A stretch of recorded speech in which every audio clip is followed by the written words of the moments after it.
All right. Good afternoon, everybody, and welcome back in here today. Uh, my name is Chris Peaks. I'm here with Miccah Messer, who is a candidate for the 38th district. Is that correct? That For is the correct. state? Okay. I thought I wanted to make sure I didn't get it mixed up because I was reading it so many today. So, Miccah, tell me a little bit about yourself, man. Your background, where you grew up at, Yeah. went to So school. I was born and raised in Dothan, Alabama, which is, if anyone's familiar with the southeastern corner of Alabama. Spent 18 years of my life there, and then I Okay. moved to Mobile, Alabama, for 4.5 years, where I went to college. Got my bachelor's in computer and information systems. I was in senior ROTC there, commissioned as a second lieutenant in the Army National Guard. Served there until December, and got out there as part of the Signal Corps. During that time period, I moved over here. I got married, and we moved over here to Valley for about a year, and then moved down to Smith Station. That's where we've been ever since. I was a police officer in Columbus, Georgia, for almost 2 years as well. Now work as an IT network engineer.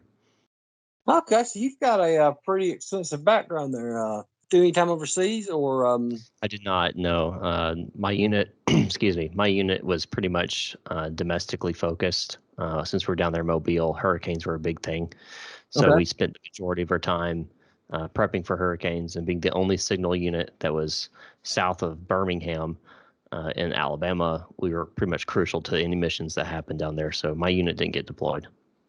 So being in the army, and then tell me a little bit about your time as a police officer.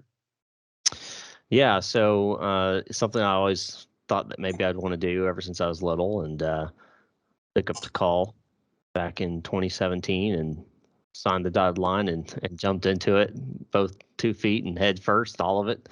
And it was challenging, to say the least, especially the time that we're living in right now and how police are viewed. And, I couldn't tell you the amount of times I was cussed at, called racist, you name it, just for, doing my job. So definitely difficult for those out there who are still in that career. Being in the military and working with as a police officer, so you've had a lot of time with the public and a feel for what the people want. What Absolutely. what the mood of this country right now? What do you think the people want? I mean, what are they feeling? I feel like the majority of people just want their lives back, right? We've gone through a pandemic now of what, 18, 19 months or so, Mhm. getting close to the 2 year mark, come January. So I think people just want their lives back. They want to go back to normal. That's a common theme that you hear from public officials is, return to normalcy. And then the question is, what does normal look like? If we look at prior to the pandemic, what did that look like compared to now? And I think a lot of people out there, whether it be Republican, Democrat, and Independent, whatever they may align, just want to return back to their normal lives. And I feel like right now what we're seeing with our current government, both federal, state, and local in most cases, is an unwillingness to return back to that normal, to retain the power that they were able to grab over the last 2 or 3 years. Is that what made you decide to get into this race? It was one of the factors. I've been thinking about it for a while. Obviously, I've been a public servant in several different instances in different ways. And, when I left the Guard, I didn't want to just leave and stop being that person who stands up for, what's right in this country. And uh, it wasn't an easy decision, that's for sure, especially with the amount of mudslinging and allegations that Mhm. get thrown at you and all the other negativity that comes with being a politician, dealing with that on a daily basis. Not something that I think any sane person would sign up for, but no one's ever called me sane. Um, so I So think that it played a factor, but it wasn't the only factor. you mentioned, and I'm really trying to remember which candidate. What maybe it was one that was FDR or something. The return to normalcy. I forgot which that was. Tell me, what does that mean to you? A return to normalcy. What I mean, when you hear that, what does that mean to you? Yeah, so to me, return to normalcy means that businesses are open, right? We're not Mhm. worried about businesses being closed down, full occupancy. People aren't required to wear masks. People aren't being forced to vaccinate. People are able to go about their daily lives without fear of government, coming down on top of them, and returning the basic freedoms that we enjoyed prior to this pandemic entering our picture. Specifically, being able to move about freely and talk with others and not be, oh, let me stay 6 feet away from you, because this potential of COVID transmitting between the two of us, which MIT said 6 feet, 60 feet didn't matter if you're inside. So, 6 feet thing really didn't make any sense to me from the get go, but, we'll let it be. We'll let it be for now. So to me, really return to normalcy is that, right? Returning to the freedoms that we had before, where you didn't have government coming down and telling you who you could go see, when you could go see them, where you could go to eat, what is considered essential, what is considered not essential, right? So return to normalcy is getting rid of all of that and getting back to our lives of going about our daily lives without having to worry about it. Yeah. I never understood how 6 feet, 2 masks, and a vaccine still wasn't protecting you. I don't even know what to believe. I think we're pretty much on the same page when it comes Well, to that. I think that you just hit something on the nail there. I don't know what to believe, and I think that's where a lot of Alabamians and people in the United States are feeling right now.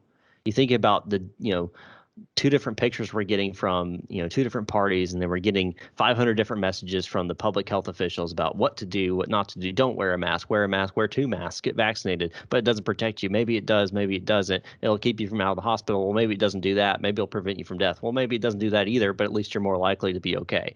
You're getting all these different conflicting messages from our public health officials and our officials in general, that a lot of people, I think, are in that same opinion of, I don't know what to believe anymore. I don't know who to believe anymore. And I think that's really one of the most detrimental things we've gotten out of this pandemic was our lack of trust in even our doctors. What would you do to take this back? I mean, how would you give us our freedoms back that we can go about our lives? Right. There's several things I would do right off the bat, right? Of course, being a legislator, all I can do is propose bills and try to push them through, make the arguments that need to be made, and get people on board to vote for them. So obviously that'd be what I focus on. First off, I would absolutely want to make it where masks are optional in schools, right? Okay. Or otherwise we pull your funding. Like there's no science behind what we're seeing right now with all these school districts masking up kids. They're the least likely to have any type of complications. I think right now we're at 412 deaths throughout this entire pandemic of people under the age of 18. That's a 0.00009% chance that if you get COVID as a child, you will die from that. And that seems ridiculous to me that we're masking all these kids up, affecting their ability to learn and focus and take their visual cues. I was actually talking to a lady last night who had their special needs child. I was at the school board meeting, and she can't go with a mask on because it starts impeding her ability to breathe and her ability to think, and she starts getting headaches, migraines, and then starts having nausea and throwing up, all within like an hour. So, it's affecting these people that are kind of our most vulnerable, honestly, and most malleable in these schools. And so that'd be one thing that I really focus on, is making that where it's optional. Give the parents back the choice of the health of their child. So that'd be one thing I do. Second of that, I would automatically, I'd want to do one big thing, I think, that is kind of an oversight in Alabama. Right now, emergency powers are given to the governor, which I don't have an issue with them in general. There's a reason they're there. There's a point. But the problem is right now it's very vague.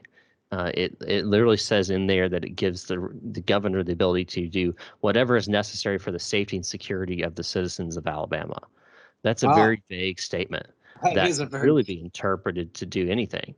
And almost like the governor, dictator. right? So the governor can declare this emergency and then do whatever he or she deems necessary for the safety and security of the people. That is really broad. And I think one of the biggest things that we could do is give some more definition of what does that mean, and then on top of that, I think we need to be allow the legislature to call themselves into special session. Right now, the only ones who can do that is the governor. So right now, the legislature will say the governor went off their rocker and started doing all these dictatorial things. Well, the legislature couldn't even curb the power because they couldn't go into session, and that's by law. Only the governor can call special sessions. So I think that's a big thing that needs to be addressed. We need to allow the legislature. We got technology. There's no reason why we can't use it. Do a roll call vote just to get back into special session. Show up in Montgomery and then take care of business. There's no reason why we can't use technology to move forward and to allow the legislature to be the balance of power that is necessary in our three-tier government system that we have. The Republican Party controls our three branches of government. What is the problem in Montgomery that we can't get anything passed? I mean, you control it. They can't get one bill passed. I look at it every year, and I'm like, what? You went down there and you passed, one bill that didn't even affect us. What's the problem going on down there? Ultimately, it boils down to two words: corruption and incompetence. Right. So that would be my two words I would use. But if you really want an example of that, well, let's look at something that came out a few months ago. So the Alabama Policy Institute, and I don't know if you're familiar with them. They're an organization, nonprofit, that rates individuals based off of their conservative values. So they give a rating of 0 to 100, just like you would at school, and they rates different, state legislators, state officials on their quote unquote Republican or conservative values. Well, 10 of the individuals got 100. So it's not like a hard list to make, right? Well, the current representative of District 38, Debbie Wood, she got a 46.5, which is lower than some Democrats. So when you're talking about a Republican held does not mean it's conservative. And that's the problem we have in Alabama. We have a Republican majority, Republican supermajority in some cases, but really they're Republican in name only. We've heard the term rhino. I was thinking the same. Rhino is one of my favorite expressions. Are the people not paying attention? Is the message not getting out? What's going on here? There's several things that are playing a factor, right? So our attention, thanks to our now 24/7 news cycle, is drawn to the federal government and focus. And I'm just as guilty as anybody is.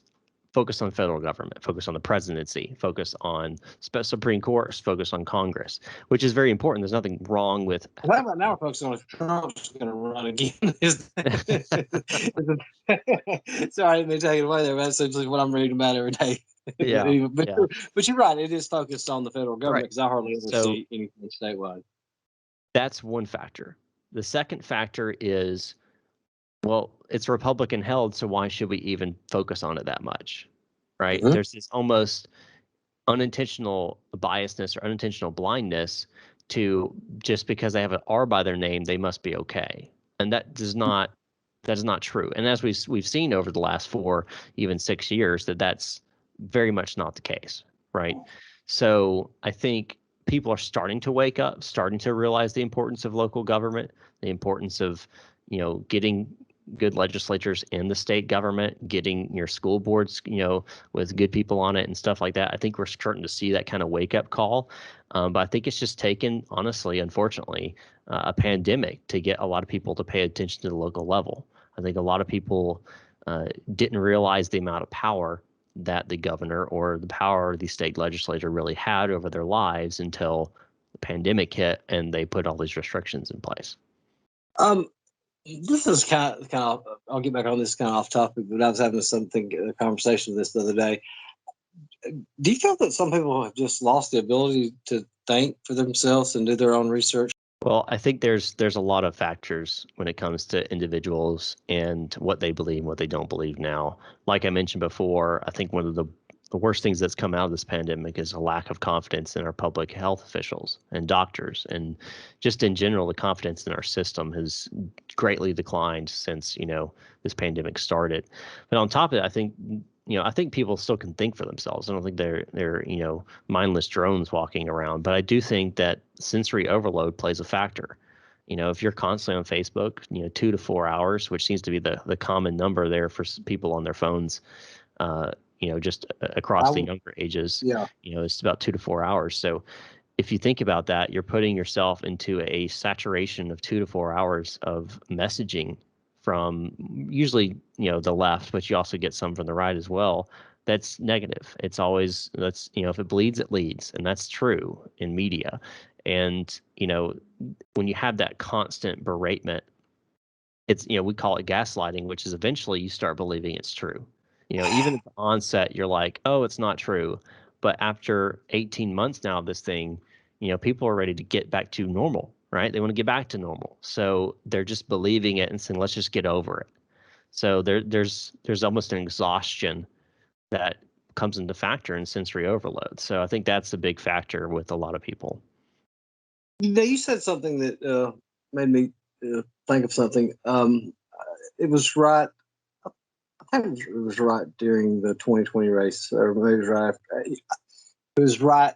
It was during the race because I was called a racist bigot because I was going through the Democratic Party platform, and I said that they were trying to take out laws that decriminalized people for not disclosing HIV status and infecting people, and they California, yeah.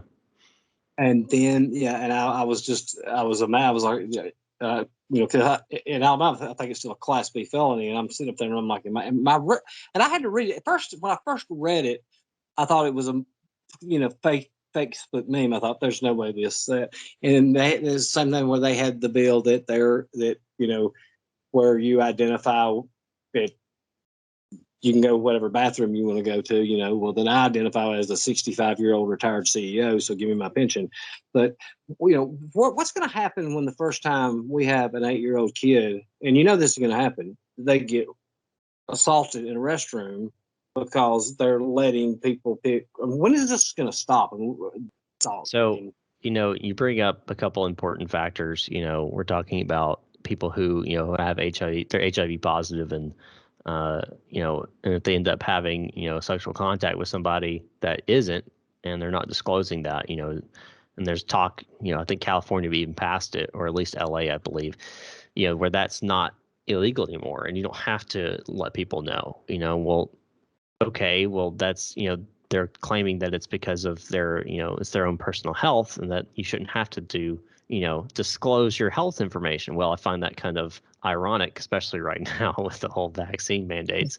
But, I think that obviously when you're talking about something that could dramatically affect someone's life, where they could, end up perishing from this type of disease, that it absolutely should be, required by law that you tell someone that way. And first off, it's just a decent thing to do, right? But I think that when you're talking about, for me, it's all about where my rights end is where your rights begin, right? So where you, two people are having, sexual intercourse, one person is now, they're both, together. So that kind of contact, you're now infringing on the other person's right to have life. So that's very much something I think that should be required. Now, in regards to, transgender issues with bathrooms and so forth, I have an interesting point of view when it comes to this. So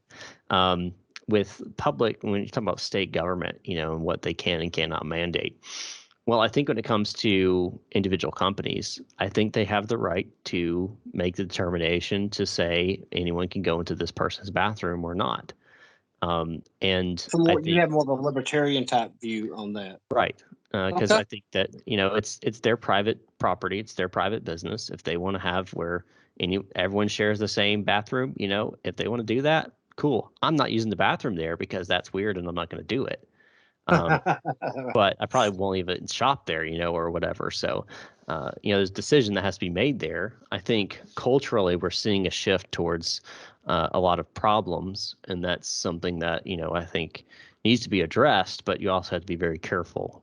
The government cannot be the cultural enforcement arm of anything. I've always been of the opinion that you cannot legislate or regulate matters at the heart. And, when you're talking about things like that, then it matters. Now, if a kid gets, sexually assaulted in one of these bathrooms, obviously there's going to be an uproar about it, and rightfully so. And of course, that individual who sexually assaults that kid should be punished to the fullest extent of the law. And I have a friend, a Facebook friend, and he was a college professor in New York, and he defines himself as a classic liberal. Well, you would think the guy's far left out there. Well, no, he's not. I mean, because this guy was telling me, he said, I seen this 25 years ago. He said they are pushing us towards a genderless, raceless, where everybody is the same, taking all type of identity away, and they're trying to make nationalism. That's a code word for racism, and trying to make all of us look bad like that. And I didn't think about it until he said that. What are your thoughts on that? I mean, should we take our identity away from being black and white and Latino? No, there's no reason that we need to, wipe away all identity. To me, I'm a Christian guy and always look back at, what talked of the church, and people are different parts of the body, right? So you have different hands, different feet, different arms. And everyone plays a part into the entire body of, in that case, the body of Christ, right? So the body of the church. So likewise, when you're talking about a culture, you're going to have people that are black, that are white, that are Asian, Hispanic. They all have their own cultures. They're all, we're the mixing pot, we're the boiling pot, so the melting pot, sorry. So whenever everyone comes together, to me, that just means that we're stronger, right? So if we're all the same, we're all the same robotic, automatons that are just roaming the streets. They're all, saying the same thing. Well, we're no better than the Nazis, in that regards. All saying "Hi Hitler," right? So that doesn't lead to a strong country. That leads to a country that's bound to fail. Altogether with different points of view, makes a stronger country. So it's just like having a family. If you have different points of view inside and your brothers and sisters and so forth, that doesn't mean that you're going to hate each other and end up killing each other. It just means that you'll have differences, but ultimately you'll be stronger because of it. And having different identities and different ethnicities and different types of ideas and ideologies, I think ultimately makes us kind of a stronger nation. Now you have to have some core values, right? You have to believe in some core things. Altogether, you have to believe like the Constitution is the document that runs this country. We can't just throw it away or use it as toilet paper, but there's no reason with having differences and looking different and being different.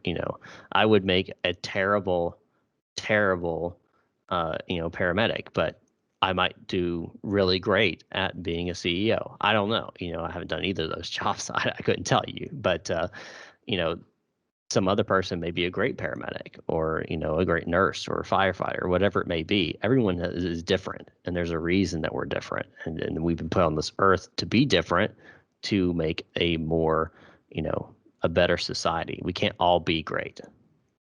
When you mentioned a while ago, I actually kind of like that idea about your libertarian ideas, because I heard this a while back, and I actually kind of agreed with it when I was on the Matt Murphy show. He was talking about gay marriages, and he said, the religious right wants to make it a religious issue and put church in it, but have this government stop it. He said, well, no, what should be done is it should be left up to the churches. If the churches wants to marry two people, then they should be married. And I said, you know what, that's a pretty interesting idea.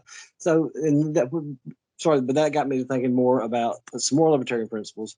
I know we just passed, I think it's it was real weak, but the medical marijuana bill. Mm-hmm. Is it not got to the point?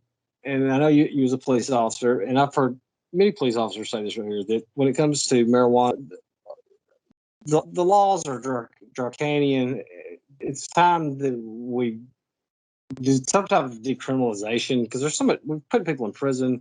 There's money that can be made. I've looked at what Colorado has done and the billions of dollars that they're bringing in. I mean, what is your take on that?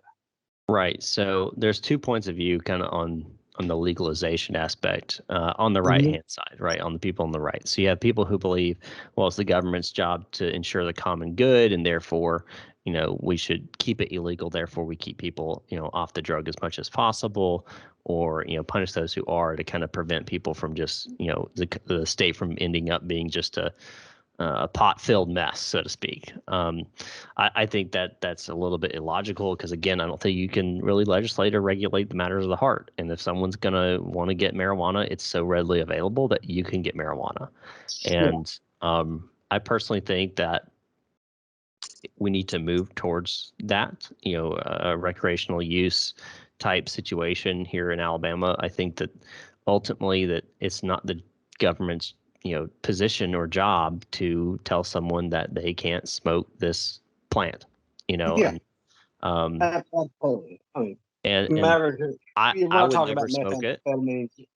No, I'm I'm sorry. What was just that? talking about just speaking of marijuana, and I would never Yeah, smoke it just because I know the effects that it does to you. But everyone's their own person, and yeah, I think it should be kind of regulated the same way as alcohol. yeah, You exactly. don't need to be high driving, right? And you Right. don't need to be, you Yeah, know, exactly. very much don't need to be doing it around other people that can't help it. Like you shouldn't be smoking marijuana around kids, because they don't have an No, option. Just like when you're mhm. smoking just regular cigarettes, you shouldn't be Cigarette. smoking around I mean, kids because they don't have even an option, right? Alabama, we have a huge prison problem, and they keep pushing these bills forward to resolve this prison reform issue.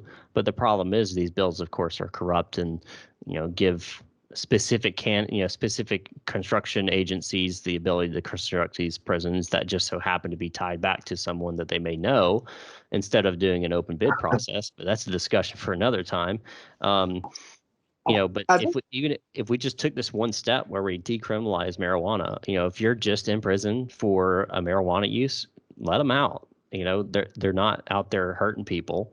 So, if you're just in prison for a possession of marijuana charge and you're not like a, high-ranking drug dealer, or you're not out there doing, you weren't out there, shooting people and then you happen to have marijuana on you. I'm just talking about just right. marijuana. If you're in there just for marijuana, which is a misdemeanor, I believe. So, um, you know, there's no reason those people need to be in our prison systems. Who knows how much dollars we could save, let alone open up prisons so that we could, allow people who really need to be there to be there. I was looking the other day because I was curious because I seen where our legislature ranks. And when I stopped counting, and it was just going back for a few years, I think there's close to $5 million that's missing. And I think just in those prisons they're supposed to build, there's three. Where's this money? I mean, why is nobody asking where is this money? What did y'all do with this $5 million money? I mean, where's this at? Yeah, so there's a lot of things that have been kind of cropping up recently with corruption. Again, right off the get go, I said two things, right? Incompetence and corruption. That defines Montgomery. So there's a lot of issues right now with missing dollars, and it's not just prisons; it's basically everywhere. And I'm reminded of a case that just got busted actually in Columbus, Georgia, just over the border.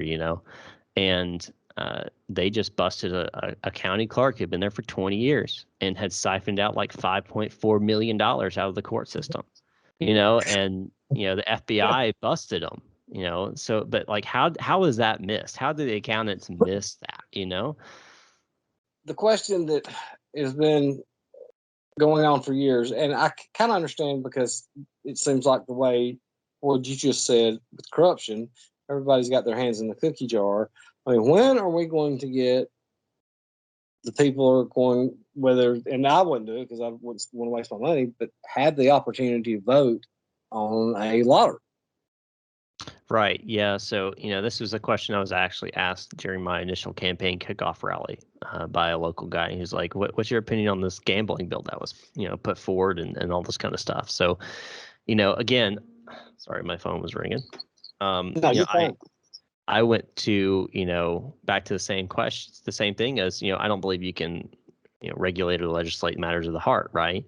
Um, we don't know if, there's underground, casino stuff's going on in Alabama. I'm sure it's happening. I'm sure there's plenty of money that's transferring between hands in Alabama, in gambling that, no one knows about. So I think personally that if we're going to allow gaming or gambling in general in Alabama, it just needs to be allowed. Hands off. allow it to happen. Because the problem that we have every time that the government gets their little, greasy fingers in anything is when everything starts getting a little weird, a little jacked up, money starts getting lost, and corruption abounds, right? So this last gambling bill that they proposed was not what Alabama needed in any way, shape, or form. It gave pretty much carte blanche, ability for a group of people in Alabama control over all gambling in Alabama, and then gave it discretion of the governor of where to send the money. And one of the last things it did through this whole lottery process was actually send money to education, which was the whole big deal of wanting to do a lottery. And everything was paid out before it even got there. So very little would have actually made it into any type of educational benefit. And so that's definitely what we don't need in Alabama. If we're going to do something, it needs to be open. It needs to be free. If people want to have, a billiards place where they gamble on it, let them do it. If people want to build a casino, let them build a casino. It should be a private entity's, thing to do. And tax them, of course, just tax them like you would any other business. It's income they make. Well, they pay part of that income. And if you want to push it to education, that's fine. Allocate money that you get from, gambling and casinos and different, businesses of that nature. Take a portion of it and send it to education. I had no issue with that. But what we don't need is a top-down government-run corruption, riddled lottery that won't solve any of our problems and will just, put money in the pockets of the people in Montgomery and their friends, which is already happening now. It's just make it worse. The last time that I watched them, even back when Governor Siegelman's bill came up, and this money's going to lottery, and then when I look at broke down, I'm like, wait a second, you've got like 2% of the dollars, And I remember when the commercial said it's in the lottery, not this lottery, and I voted against that. And I told this right here, I said, I'm not going along with that. I said, the only thing you're doing is just getting everybody else rich. And I don't know if it has anything to do with a former governor, who had some Indian friends that try to keep it out. But now, big question that's important to all Alabamians. I'm sure you've got one. I'm sure I know that on Second Amendment. What should we take more steps? Is too much done? What do we do to stop school shootings? Right. So, it's interesting you bring that up because two individuals were arrested here recently for planning a Columbine, a Columbine style shooting of the school. And it was a 14 and a 13 or 14 and 15-year-old, which, it's tragic to see that kind of mentality at such a young age. But the solution is not getting rid of guns. I'm personally a big Second Amendment guy. I'm all for constitutional carry. I don't think we should be paying a fine for a right that we already own. Thank you very much. To carry a firearm in our car or on our person, that makes no sense. So I'm a big proponent of actual constitutional carry, not just permitless carry. I should be own the type of firearm I want to own and be able to do so based off of this Second Amendment that's guaranteed to us, and based off of the section in our own state constitution that gives us the right to do so. So I think what's happening right now is just an infringement on our rights already. Now, how do we stop school shootings? Well, it's a complex problem, which I think ultimately goes down to what messaging have we seen recently that degenerates or degrades lives? What kind of messaging have we heard of that doesn't promote that that our lives actually matter? And what we're seeing is we're teaching our kids that everything matters based on the color of your skin. Everything matters based off of the religion you're in, and you shouldn't respect other people if they don't believe the same way you do. And that kind of messaging, which is being pushed in schools, and don't let anyone tell you otherwise, it's very much being pushed in schools here in Alabama. That kind of messaging is just dividing us even more and causing more animosity, more anger, more hatred, and not bringing us into unity as we should be, like we mentioned earlier, all different kinds of people, but all together in one. And I think ultimately that's where the solution lies. The solution lies with good parenting. The solution lies with fixing this issue of, just because I'm white doesn't mean I'm oppressing you, and just because you're black doesn't mean you're a victim. And just because the roles were reversed, that is not a reality. ethnicity and the skin color and what race you are or how you identify, if you identify as a male or female. I really couldn't care less. You're a person and I value you as a person, and so I don't believe you should die. That seems a pretty base fact that we should all kind of be under the same umbrella of, but it doesn't seem that's the case. And I think ultimately that's where your solution lies. Well, Um, here in my county, I had to pay $20 a year. So 20? $20 a year to this local sheriff. And, when they just passed the lifetime carry bill, which a certain individual who happens to be the current representative of District 38 voted for, which, allows you to buy a lifetime carry permit, for $500. Granted, over the course of that would end up being 5 years, it would pay for it, right, in my county. Well, here's another problem that gets on top of that. They created another database, a database that specifically would prohibit people that are on this database from buying or carrying a firearm. And as we've seen with the no-fly list, even with the National Criminal Database, when you go and buy it, you can get almost, I think the last statistic I heard was somewhere between 80 and 90% of those that get flagged on that system are incorrect flags. They're false flags.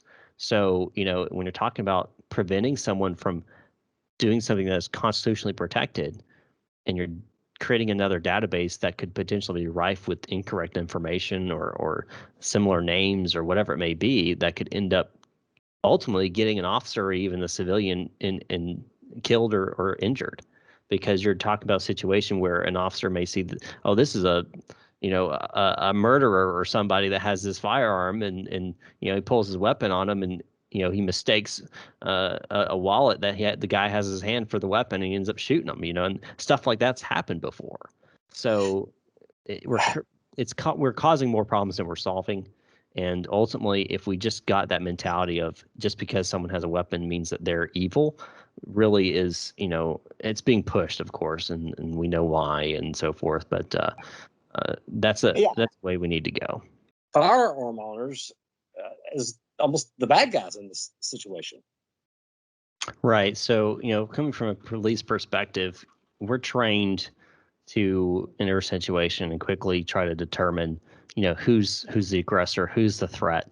Because ultimately, as a police officer, your life is on the line too. Because the last thing any bad guy wants is for the law to be there. So, it's a difficult situation to say the least, and I always went in with the idea that, I need to have an open mind, but also need to be on my guard. And unfortunately, you hear it a lot of times of officers going in with, that gung ho mentality of, I'm going to get me one today. And what I mean by that is, I'm going to get a good case today. I'm going to get a good arrest today. And, and there's some mentality behind that there's a reason why that's the case. And there's a reason why, people are trained certain ways and so forth. And, and unfortunately what we've seen a lot, and this kind of leads into another issue, which I see in Alabama, is there's a lot of good cops out there, but there's also some bad ones. And unfortunately, it seems like more and more that there's more and more bad cops. And I don't mean bad cops as in bad people, but people who are being trained poorly or have the wrong mentality to be a police officer.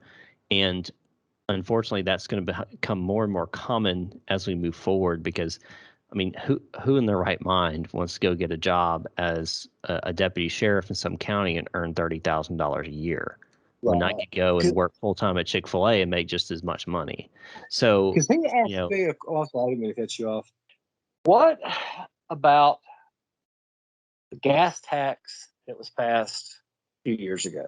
I mean, why are we paying more for gas here in Alabama? Well, first, let's set it up for why it was even a thing. Why was this even brought up, right? Why was, what was the purpose of this? I hate to even say gas tax because that's a small portion of it. A lot of it's more registration and license plate taxes, if we're honest. There's a lot more money in that than it is even the gas. But so why was this even brought up? Well, as I'm sure you're aware, Alabama infrastructure is poor. Our bridges are rated poorly. Our roads are poorly maintained. And a lot of that falls to counties, because county roads are maintained by the county and then city roads are maintained by the city and so forth. And of course, you can get grants from the state to, help with some of those costs. And there's a lot of issues with the way the whole system's kind of done right now. But besides that, why did they bring the gas tax? Well, that whole concept was to facilitate more income to the state level to allow them to, repair these bridges and repair these roads and so forth and so on. Well, when you have a broken system, throwing more money on it doesn't fix it, right? So Yeah. the mentality there is, though I understand the necessity of fixing the infrastructure, we have one of the most bloated state bureaucracies in this entire country. We're number 15 out of 50 when it comes to the size of our state government I was reading all these by stats. populace. So if you're talking about that, I mean, we need to trim the fat, like there's some stuff there that can go that we could then take that money and push it towards those road grants and stuff for local counties or cities, or, focus on state roads and stuff like that. We just passed the largest budget. I say the legislature just passed the largest budget Alabama has ever seen. And we're talking billions and billions of dollars here. So you're talking that we don't have the money there to fund some of these infrastructure, projects. Well, I don't think that's the case. I think we're wasting money on things that are not necessary, like the obesity task force. Why? That's done, wonders here in Alabama. You've seen the obesity levels go down, right? What was the recycling tire commission or something of that nature. I mean, these ridiculous commissions that are getting who knows how much money. I would have to go in and pull the appropriations dollars, probably hundreds of thousands at least, if not millions of dollars, to do whatever messaging they're trying to do, and how effective is that being? If we're honest, it's probably 0 to 2%, or something crazy like that. So there's a lot of things like that we could cut out that would save the state money, and then we could take that money and then put it towards something that matters, like road infrastructure, which I'm all for. I don't have an issue with building, making bridges better and making better, entrances and exits on the highways, or, paving roads that need to be paved or whatever. And I have no issues with that. But the way we're going about it by punishing the citizens is just illogical. And then the whole way that the gas tax is set up, where every 2 years it goes up perpetually, Yes. no end in Yes. sight. Yes. That makes Right. no sense. Has no basis on how much gas costs that year. Has no basis on a percentage. It's not like, Well, hey, if gas costs $5 a gallon, it goes 5.01, or if it costs $1 a gallon, it goes 1.01. Like, that makes no sense. That has no logical mentality there. So I think there's a lot of issues with what was passed, and unfortunately, like I mentioned before, my current representative in District 38, Debbie Wood, voted for that bill. Within 4 weeks of being in office, she voted to raise our taxes, and that was she raised your constituents' taxes. She's raising putting a lot of money on your constituents there that probably these people could use to be spent in a lot of other places. Yeah, I'm a big proponent, and jump in there, sorry, but I'm a big proponent of electric vehicles. I love Teslas. Uh-huh. I love the whole concept of going electric. I think ultimately 20, 30 years down the road, majority of vehicles on the road are probably going to be electric. Yeah. Yeah. That's just the way things are going. I mean, even lawn tools today, a good portion of them are electric. I use electric lawn tools, except for my lawnmower, and they work great. So I think ultimately we're heading that direction. And do you know what this gas tax actually did? It adds, I think it's $200 something per electric vehicle registration fee. It added on top of. So you pay 100, I pay 170, $180, whatever, for registration fee. Now these Tesla owners, or, Prius owners, or electric, Chevy Leaf owners, whoever they are, the cheaper ones, they're paying an extra $200, $300 on top of that every year, because they, quote unquote, don't pay into the gas tax. Right. So this is the way they compensate. So, it's, and then there also be just jobs ridiculous. here in this electric Right. You know, We to could the, be a state that could be pushing this way, could be inviting Tesla to come into state of Alabama to build more superchargers, to build their Cybertruck facility. And Texas got that, but whatever they end up coming up next. But no, we're here punishing electric vehicles when we could be just incentivizing that people go that direction. And I'm not incentivizing as in paying monies to people or companies or stuff like that. Just, don't punish them or someone who wants to go and buy an electric vehicle. one thing that has always just bothered me that I think a lot of states don't have, I think it's aggressive. I think it hurts people. What do you feel about taking taxes off medicine and groceries? I'm for it. I don't have an issue with. I'm all about reducing the tax burden, and one of my main tenets in my campaign is fewer taxes. Right. So one thing I would love to also see, and this is something I thought of, I don't know, a couple of years ago, and I thought about bringing it up to my state legislator, but I was like, that'll never happen. Right now, my dad's a battalion chief of the Dothan Fire Department. Has been a firefighter and paramedic for decades now, and he talks about he was a training captain about 10, 15 years ago, and he would regularly have 20 to 30 recruits in a recruiting class, and he came back and did the training captain about 5 or 6 years ago, and he would have maybe 5 to 10, and we're talking, that's a huge decrease in. They went from having 4 people on an engine to 3 people on an engine or whatever. In some cases, some places like you follow, they run two to an engine. You're talking about the necessity of a team going into a burning building and you got 2 people. That's not enough. And so, and you tack on, police forces across this whole state and country are really low on people. And like, why is this happening? Well, I think there's a lot of cultural things that are going, that are facing this factor. But again, who would want to sign up to be a county deputy and only make $30,000 a year, right? Yeah. Well, the state government is not the one who sets that money. I mean, they could theoretically, but to me, that would kind of be an overreach. The counties and cities should be setting the salaries for their own employees. So what can the state do to help them? Well, what if we make the money that they get from that job, whether it be a police officer, whether it be an EMT, a paramedic, a firefighter, make it nurses as well. I'm fine with that.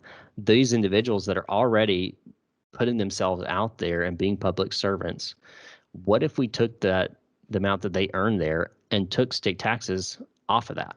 No more income tax for people that are already serving the community. Because if you think about it, a city police officer or a deputy or a paramedic or fire captain or whoever it may be that's already earned, we are as citizens are paying them to provide a service to us. That's tax money already. So now the government's going in. They're making $10 an hour. I mean, right? like Yeah, they're making traffic, nothing. they're making $8, $9 an hour. They're not paying these guys anything. State taxes are taxing tax dollars that's already been paid. So it's almost like a double tax that's going on. So these individuals could be earning, $300, $500, $600, $700 more a year. I mean, you think about it for, let's say it's a mother of 2 who's an EMT who makes barely ends meet. Now you're giving her $500, $600 extra per year. That can make a big difference in the children's lives and their quality of life. So I think just simple steps like that we can do to reduce the tax burden there. And again, well, how do you compensate that with, the state's budget? Well, start cutting things that aren't necessary. We're already bloated as it is. There are things we can cut that will compensate for these cuts.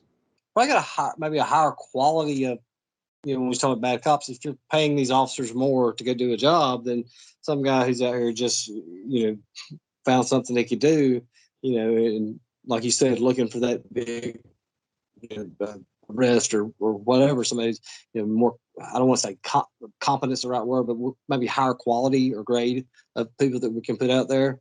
For sure. There was, I can't even think of this term because you were talking about education a while ago. And I'd never heard of this before until just a couple of weeks ago, and I still don't know what in the world it means. It was something about race, critical race theory. Yeah, yes. What is that? And can you tell me what it is, and if you Sure. support it? Because I don't even know. I have no idea what it is. I heard it, and I was like, it was kind of because it was like I was arguing with somebody about the transgender thing one time, and he told me, he said, your problem is you don't know what it's like, right? You don't know what it's like to raise a gender fluid child. I said, that's what I'm talking about right there. That's what. So when I heard this critical race theory, I said, what are you talking? What is this? Yeah, so I've actually written some articles on this. A couple of different papers have published them in regards to critical race theory and kind of my opinion on it. And I'm against critical race theory, just say that off the get go, and here's why. So critical race theory is basically a ideology that was kind of developed back in the university level, master's, PhD level, as an analysis to kind of explain uh, why racism exists in America, and then hence the critical race theory, right, aspect of it. So what it basically does is boils down everything to the color of someone's skin. So it classifies people as in regards to their race, much like Marxism classifies people based on their income level, or if they're in, whether they're the worker or the boss or the manager, so to speak. It's the same type of Marxist ideology, but moved towards race. There's a lot of similarities there, even some words that are almost duplications in sentencing and stuff, which is very interesting. And that's why you may hear it, referred to as a Marxist ideology, which it very much is. So basically what it is, it boils down to us as, I'm a fair-skinned white individual that, the vast majority of my percentage of DNA comes from England and the UK, with a little bit from Prussia and that area. So very much a white individual with almost no, people of color, DNA in me. Well, I, by definition, just because I am that individual, I am white, I therefore am the oppressor. And there's no amount of me saying, well, I'm not racist and being equal and an outcome and whatever else that would ever compensate me for that. Likewise, people who are peoples of color, whether they be Well, Hispanic or black well, or whatever, they are automatically considered to be victims, and there's nothing that they can do to get them out of that category. well, okay. Where would I fall in being 1/4 Cherokee Indian? So the majority, you look white, so the majority would be white, so therefore you would fall Okay. into the oppressor category. Yeah. Okay. Okay. So, well, dang, I can't get this out Yeah, of there. you Okay. So, you can't pull that. so now and then this term that popped up, I guess I think I figured it out because it seems like these terms are just popping up, like they're making them up out of thin air.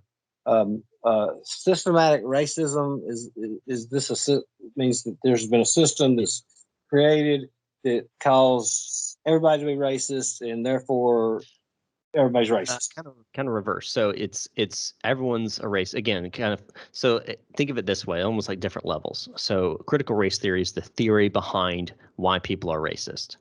Then you have systematic racism, which is the system that was built because people are racist. And then you have the thing called the 1619 Project, which you may be familiar with, Mhm. which basically redefines the history of the United States in the lens of the systematic racism based off of critical race theory. So it's this Okay. whole ideology of changing everything to base it off of race rather than base it off of, quality of the individual, values of the individual, the fallacy of man or whatever it may be. It's all looked through the lens of color. And to me, that is racism. That seems pretty racist to me I mean, that's to what I look through would take the everything. And definition is. yeah, like that's to me that's just like a perfect definition of racism. You're looking everything through the color of the skin of the individual. That's pretty racist to me. There's something I would like to ask you about and get your opinion on because I don't remember if I spoke about it on the podcast the other night. I just was not even an issue. I don't know why it was brought up, especially since it was elected with the black vote the last time. Where did this come about by wanting to take Governor Wallace's name off buildings? Right. So, that falls in line with everything else that's going on with the removal of Confederate statues or people who were, in some cases even abolitionists. Abraham Lincoln got torn down out west. Just it's really what it is. It's a destruction of history in order to align what they've created, the 1619 Project and systematic racism, to facilitate that as history rather than the reality of history. Now, whether you like Governor Wallace or don't like Governor Wallace, whether you think he was right in opposing the federal government coming to Alabama or not, ultimately, I am of the viewpoint that came after the civil rights movement that we're all equal in all things, and we all should be in everything. There shouldn't be any type of division, which is interesting because liberals today kind of want that division. They want to have their own dorms, they want to have their own schools, and that are people of color. Which is interesting that they're pushing that when the Republicans are like, no, no, no, we all need to be in one big tent. But anyway, so.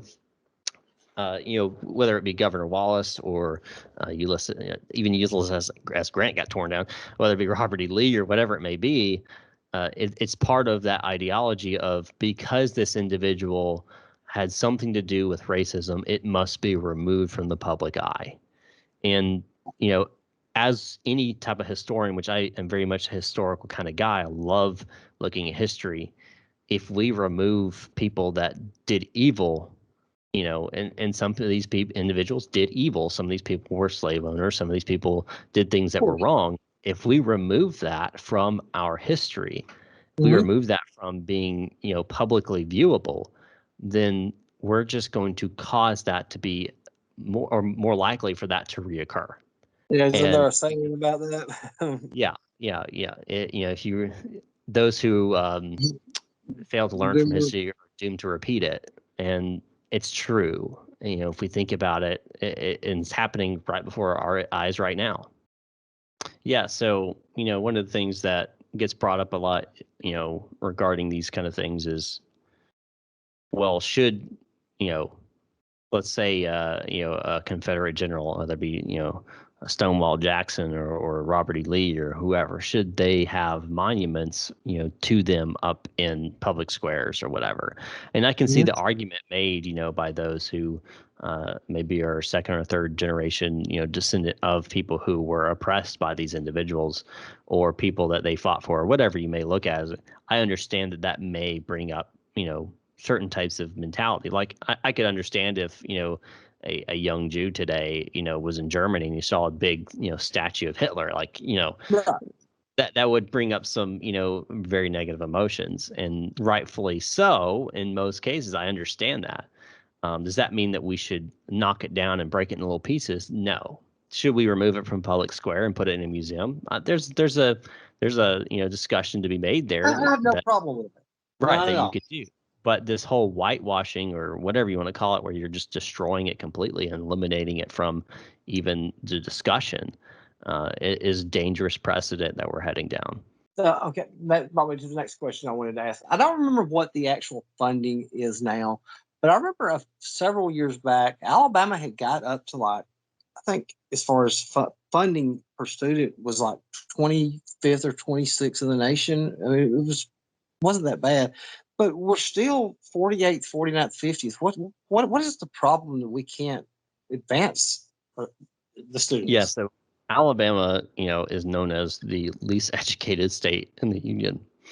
And unfortunately, there's some merit there.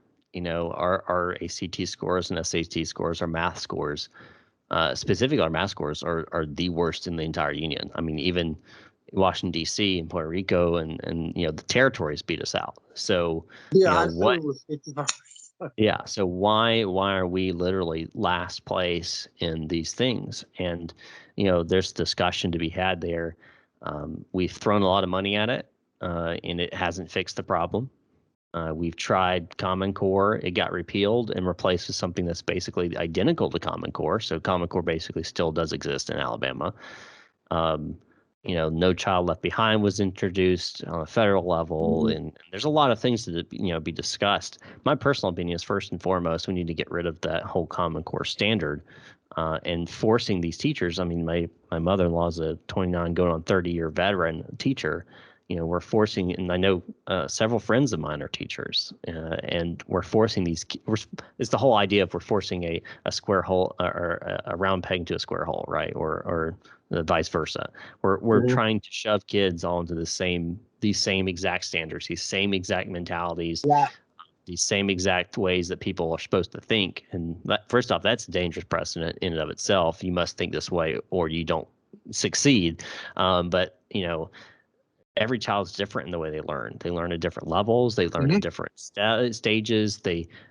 Every kid's different. And unfortunately, what these types of Common Core, No Child Left Behind's done is forced teachers to look at kids the same way and really limited their ability to be malleable and adjust their lesson plans and how they teach their kids, because their class this year versus their class next year will be totally different. And the state top down mentality is not helped anything. So do I have a perfect solution? No, but I can tell you one thing: what we've been doing hasn't worked.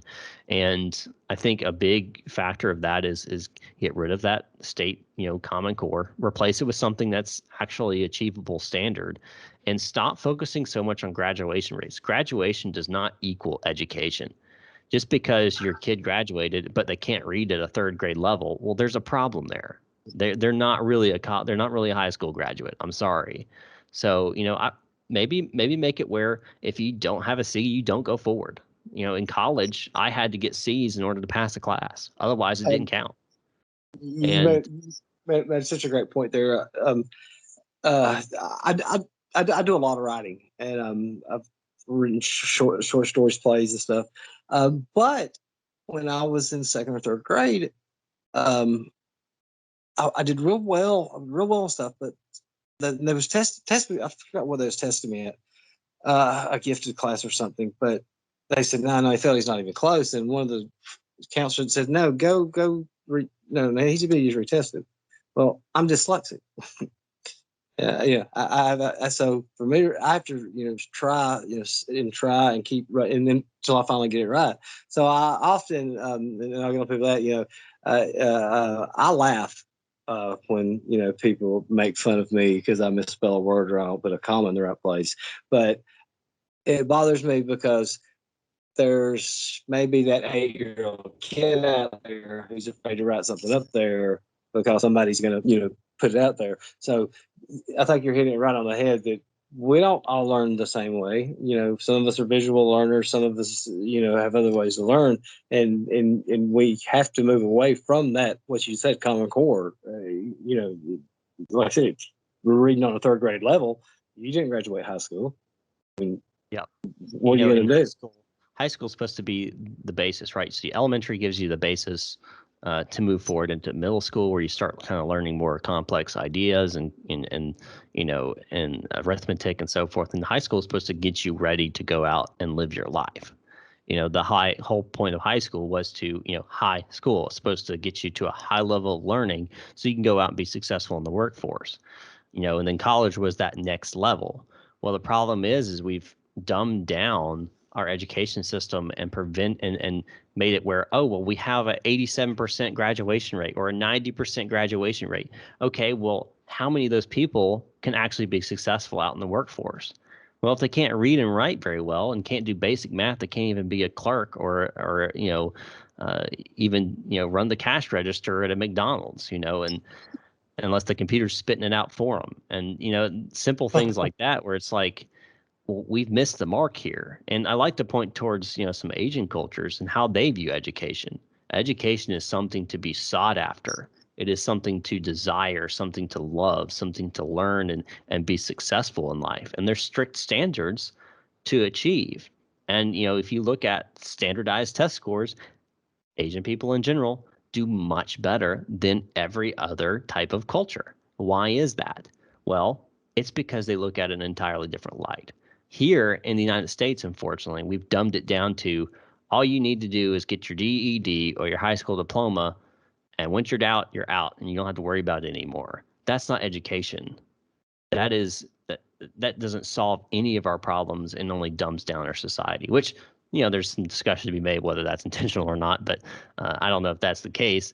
But having known teachers and knowing teachers now, they want what's best for their kids, but the state government is forcing them to do something a certain way and putting a lot of bureaucratic and administrative work in their own hands, all these reporting requirements and all these other things that ultimately are not solving any problems and just, burdening the teachers even more so they can't even teach in their classrooms. So we have Birmingham, I just moved out back to my Blount County where I grew up, but just a few miles above Birmingham. Birmingham's now the smallest it's been since the 20s. We've lost all of our steel jobs, manufacturing. Yep. It's no longer Birmingham.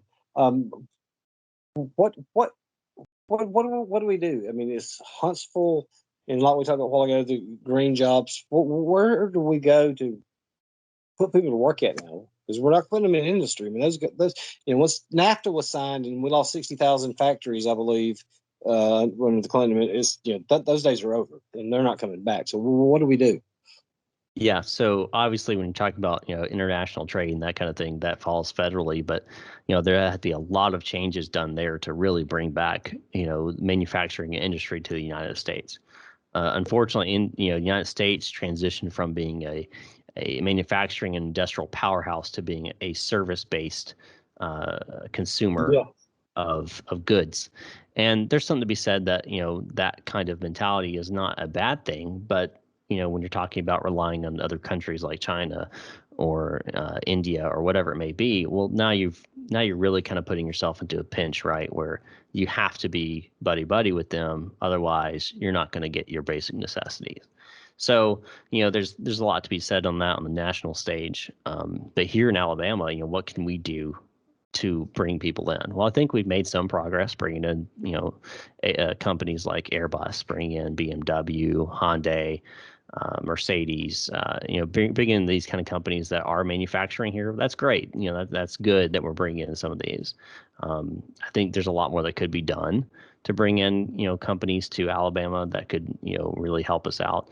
I think that we do need to start focusing and thinking about the future and stop being stuck in the past, because if we're honest, textiles aren't coming back, Right. coal jobs aren't coming back, steel jobs, and we may get some steel jobs back because you're still going to have steel manufacturing no matter what. But you're not mining anywhere, right? So there's going to be limitations on what you're going to do. And if we think about it, technology is current and it will be the future. And if we could really kind of drum up a workforce that is technologically focused, well, then we could, if we really wanted to, we could make Alabama the next Silicon Valley. And there's no reason we can't. Alabama has one of the most diverse, river systems in the entire country, and that's perfect for trade up and down, the rivers that run down to Alabama, the Mobile Bay. We have great opportunity to facilitate, technology in large. We already have, great technology here. Heck, we talk about the NASA Space Center up in Huntsville or Redstone Arsenal. We have highly intelligent, industry here in the United States already. There's no reason why we couldn't start focusing more on STEM and pushing people towards those jobs. We talk about it with women all the time of getting them into the STEM field. Well, maybe we should start creating some special schools around Alabama or giving grants towards that kind of mentality of, people who want to go towards a STEM mentality. People who are interested in science or interested in technology, interested in machining or engineering or mathematics or whatever it may be. Let's start having some courses that focus on that. Let's start making it more available for kids to go and dual enroll at colleges, community colleges, get their general studies out of the way while they're still in high school. So when they graduate high school, they can go and spend 2 years at college instead of 4 or 5, getting hundreds of thousands of dollars in debt, and keep them here locally. There's no reason why we can't push forth technical schools, and making that more available to the kids around the whole state. Yeah, and that was what I was just thinking about, because with Governor Wallace when he had the community schools and trade schools, why is there not been a push to make that more move in that direction instead? Because it's great to have a trade, but there's only going to be so many trade jobs out there now. Right. And if you think about it, what does our schools tell our children today? What are guidance counselors telling our children today? You've got to get a college degree, otherwise you won't be successful. And that's simply not true. And I I agree went to 100%. 4.5 years, got my degree, bachelor's degree in computer information systems, and I'm in a job now that I'm making, about $40,000 a year. I could be making a lot more if I would have gone to a technical school, gotten my certificates in computing and networking, and gone and worked, for a couple of years, and now I could be making in six figures easy. I was And that kind of counseling yes. needs to be pushed. People who are technically savvy, they need to be like, hey, do you know this is an option where you could go and spend 18 months, get all your certificates, and then go out and within 5 years be making six figures? Yeah, you could go and get your law degree, but you would be $300,000 in debt. Yeah, you're making six figures, but it's going to take you 10 years to pay that off. But I was ready to catch up, but I was having that same argument with this guy saying how student loans should probably pay, and I said, look, I shouldn't be paying student loans for the guy with a PhD in philosophy sitting down at Starbucks complaining about capitalism when the guy went to a 2-year school and making $40 an hour as a plumber. Okay, don't hand me that right there. Right. The first day when you take office, what bill are you going to propose? Well, there's several that I'll propose, and I can't say it'll be the first day, but it'll be definitely the first month. First and foremost, I would push constitutional carry. That's a big thing for me. Removal of Common Core and repealing the gas tax. Those are kind of my big three things, and they kind of fit alongside of my three main tenets: fewer taxes, better education, and more freedom. So those would be the first three things that I'd really focus on. If CRT isn't banned by then, right now we have, I think it's SB 9 that's being proposed, which I'm fully in support of, and hopefully it gets passed in this next special session or next legislative session, whatever it may be, that bans CRT from public institutions and government. If that's not passed, then that'll also be tacked onto that kind of first month proposals. Because to me, those are some core things that we can make a difference right now that'll make a difference for Alabama. Okay. This is something I always like to ask people when they go into running for office.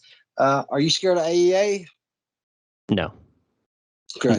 Glad to hear that. I know the power they wield, and I know the money they wield, and I know the money that they pay someone else who I'm happen to be running against in this district every year in lobbying fund. I understand the power that they wield, but ultimately, if I get elected, I'm the people's representative, not the AEA's representative. Are you scared of the utility companies? No. And funny enough, I won't mention the name. My wife works for one. Yeah, I don't want to put you on the spot there. Yeah, I won't mention names, but so for me, no, I'm not scared. I'm not scared of any type of lobbyist group out there. They can lobby all they want. They can call me whatever they want. They can, throw money towards my competitors, whatever they want to do. You do you. If you want to waste money doing that, go right ahead. As a representative, my job is to represent the people of the district, and that's all the people, whether you are part of a certain organization or not.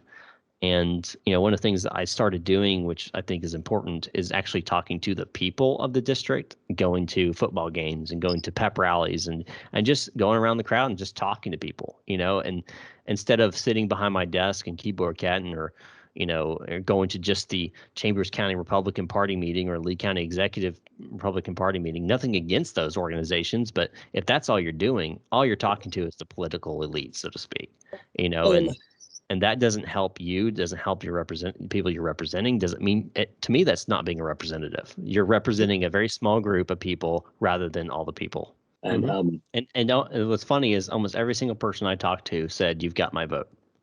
Why? Because I actually walked up to them, shook their hand, and introduced myself, rather than go to this special group or whatever. And I'm not saying avoid the special groups. Go to the special groups. That's fine. But you have to go out and talk to your people.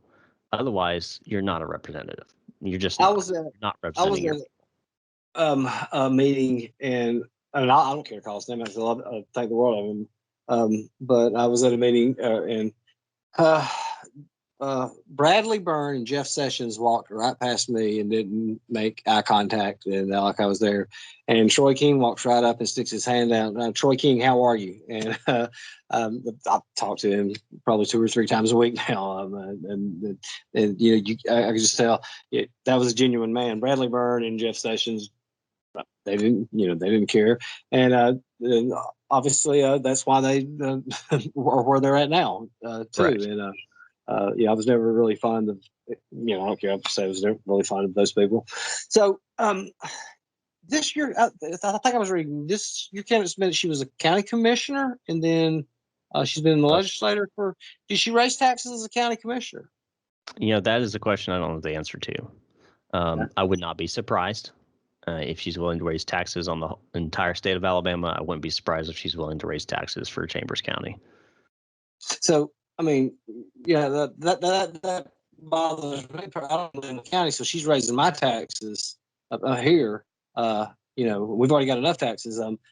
Is she just that well known in the county? I mean, because according to the rumors that I heard, she's actually not liked at all in Chambers County, and that kind of leads to what does she do as a county commissioner, which is interesting. The majority of the district is in Lee County, with the small sliver in Chambers County, which is where she supposedly lives. So, there's a lot of rumor mill in regards to how people like her and whatever up in Chambers. But when she was running, she spent $240,000 in her race, and she only won by 6 votes against someone who spent $60,000. So 6 votes and 6 votes. 6 votes. Yeah, $240,000. Yeah, and I think there's a very good chance for that to be upset to this time. One of the reasons I'm running in this district, besides the fact that I live here, is just because she's a Republican incumbent. People know that she's not what District 38 needs. And you just outline some of the few things that she's done, and people are like, we need to get her out of there. I'm like, yeah, we do. And unfortunately, a lot of times is incumbents will run unopposed, until they run against the Democrat and their general. And I think that's part of where we have our problem with incompetency and corruption in the state of Alabama, is because people just vote down, take it on Republican. And nothing against people who do that. But if, you're not going out in the primary race and voting for the highest quality Republican, now we're just getting those Republican and name onlys in office, and they stay there for 20, 30, 40 years. Yeah, I mean, I've seen that with way so many legislatures. I mean, I'm not going to call this particular legislator out because I actually like him and he's still in office. But he was telling me, he said, you would not believe it down there. He said, there's some guys that's been down there that can't even spell their name, that didn't make it through 6th grade. And I believe it. I see some of the stuff that's going on down there that they're going on. And, I'm sitting there listening to, and how old are you again? 27. I'll be 28 here in about 12 days. No, that's not right. That is so not right. More like 8 days. I'm sitting there listening to a 27-year-old man who sounds like he has the wisdom of somebody. I mean, I was to say, why are you not running for the U.S. Senate? We need you in that race right now over this one in Chambers County. Well, you got to understand that a lot of times, again, we get on that federal focus. When I think about all the stuff that happened in the pandemic, most of it was done on the state level. And so I think there's a lot of ground to be made up and recovered at the state level that really needs to be taken care of. And unfortunately, there's not a lot of people stepping up to the plate to make a difference at the state level. So as I'm listening to you talk, and I know you want to do right for Chambers County, but you sound like a man who, and Lee County. And Lee County. But, yeah. So I don't want to leave Lee County out, even though, it gets forgotten a lot. Roll Tide. You're talking like a man that is fighting for the entire state. The whole people, yes, you want your constituents to do good, but the whole state's in it together, and you're wanting to see the state move forward. Yes. So, and you're not the first one to bring that up. And yes, people ask, well, what's your political aspirations? I'm like, honestly, I don't know if I'll stick around for one term. It depends on how bad it is. Um, so my primary focus is to be a good representative, right? And I think the people in District 38, which includes majority of Lee County, then a small portion of Chambers County, they're common folk. It's a mainly rural area. It's got some urban area and a little bit of Opelika Valley and Smith Station. Uh, but in general, it's pretty rural. And they're just like everyone else pretty much in the state of Alabama. They have the same ideas, same mentality. We have a pretty diverse economy here in Lee County and Chambers County. We've got high, levels of education. We've also, got great public schools here too. But we also have struggles. And I think that's pretty much a good definition of Alabama is we got some really good things going for us, but we're struggling. And why are we struggling? Well, we have this big old party in Montgomery that focuses on what can I do for myself rather than what can I do for my constituents. And I think if I do well for my constituents here, ultimately that's going to be better for this whole state of Alabama. And I look at, and I'm so impressed about sitting here talking to you. I look at the people that run, year in, year out for higher offices, and nothing against our current governor or lieutenant governor, but I, I'm listening to you. You have a lot more on the ball than what these people do, and I'm not really. I like Governor Ivy. She's to me, she's somebody like my grandmother. I couldn't. Yeah, that's pretty much what people think. I can't dislike my grandmother. I mean, so when did you exactly decide to get in this race? I mean, what was the deciding thing that said, okay, that's it, I'm in it. I'm gonna beat her. Yeah, so me and my wife have been talking about it for several months. I've been considering running for something, whether it be like city council or just try to make a difference, right? Got on the National Guard, didn't want to completely disown public service in general, and obviously with the whole pandemic, we saw what even Governor Ivy did, which in my opinion was overstepping her bounds, and the legislature didn't do anything to counteract her. They had a whole session to stop, this stay at home or better at home or whatever you want to call it, orders, and they didn't do anything about it. And that frustrated me because I saw businesses struggle. I still watch businesses struggle to get employees back, and this all could have been avoided. And I'm not discarding COVID and its deadliness. And I mean, I've known people who died from it. So, friends of mine have died from it. So I'm not saying it's not real or anything, but we can't continue to live in fear. And so that was kind of really, kind of pushed me over the edge of, why does the governor have this much power? And I started digging into it and finding things out that surprised me. And I didn't see any type of forward movement with this supermajority Republican held everything, and we're still sitting here passing Democratic valued bills, and it didn't make any sense to me. And we weren't moving forward on any type of actual conservative ideals. And it really frustrated me to the point where I was like, well, I got to do something. And I actually started looking originally at, who can I find to run that I can kind of help. And there really wasn't anybody that was stepping up to the plate. The best candidate. And so me and my wife started discussing it back kind of February of this year, actually, of should I run. And I think it was in March, it was in March. I eventually, we had been discussing again, and I walked into the kitchen here in our house, and she was cutting something on a cutting board, making dinner or whatever. And I use the quote often of all it takes for evil to persevere is for good men to do nothing. Wherever that originated, we don't 100% know, but I think it's a good proverb to live by. And I looked at her and I said, I quoted that and I said, "Am I a good man?" And she hesitated, but it was a good hesitation because she knew what the answer would mean. She knew if I said yes, it would mean that I was running for office. And she said yes, which I'm thankful for. um, and that was that. That was the deciding factor. And then I went to did a workshop on campaigns and how they're supposed to work. Because I do nothing. I had run a campaign in college. I'd done some student government stuff. I was a senator there and chief justice and whatever. And I ran a presidential campaign there.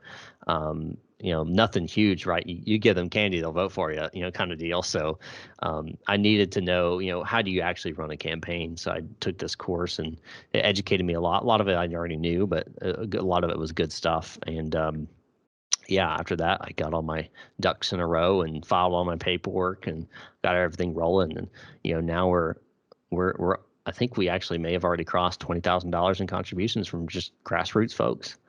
So And you got we're people giving you money. Yep.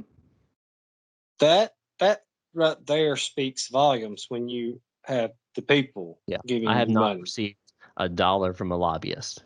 Not $1.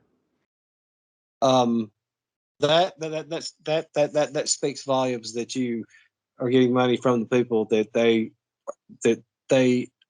are believing in your message enough. Because I mean, I've talked to a lot of guys. I'm very impressed with this whole conversation, especially with the libertarian aspect of it. What do you want to tell the people before if they were going to vote tomorrow? What was the last thing you would want them to know? I would say that ultimately, as a citizen, we make the decisions in regards to the future of our state. We've seen where we've been. We've seen where the status quo has gotten us. We've got to make a change, and we got to make a change for the better. And I believe I'm the better change that can happen to the state of Alabama. I'm someone who has conservative values. I want, fewer taxes, better education, and more freedom. What conservative Republican out there doesn't want those three things? And I'm not someone who claims that and then goes and lines my own pocket like some representatives do. I'm not someone who gets $240,000 from lobbyists. I'm not someone who has those connections, so to speak. I'm just your average day 27-year-old who has a college degree, computer information systems, was an Army officer, who was a police officer. I am the epitome of your normal guy, I guess. And I think we need more normal guys and gals in state legislature. Yeah, I think you hit the nail on the head when you said a normal guy, because yeah, just from what I've read against your worthy opponent, don't know anything about her. Um, from what I've seen, the person that's usually the most likable wins. um, so, I've enjoyed talking to the next representative from Chambers County. And Lee County, Sorry, don't forget Lee. Lee County. I can't do that. I know y'all have a school down there, and it's been great talking to you. I hope to talk to you again. Good luck in this race, man, and thanks for giving me this time. Absolutely. It's been a pleasure.